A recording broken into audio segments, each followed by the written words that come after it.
केंद्रीय क्रीडा आणि युवा व्यवहार मंत्री डॉक्टर मनसुख मांडवीय यांनी आज मुंबईत राष्ट्रीय तंदुरुस्ती आणि निरामयता परिषदेत युवकांशी संवाद साधला। यावेळी क्रीडा राज्यमंत्री रक्षा खडसे, क्रीडा सचिव आणि विविध क्षेत्रातले मान्यवर उपस्थित होते।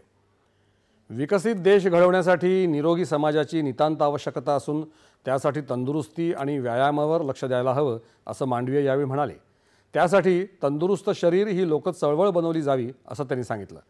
आपण स्वतः संसदेत जाण्यासाठी सायकलचा वापर करतो असं सांगत दैनंदिन जीवनात सुदृढ राहण्यासाठी छोटे छोटे बदल करण्याचं आवाहन त्यांनी केलं।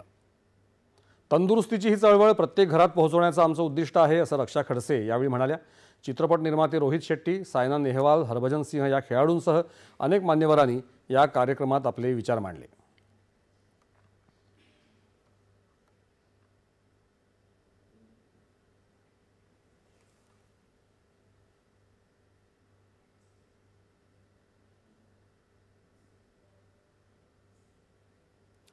संपूर्ण राज्यातल्या 8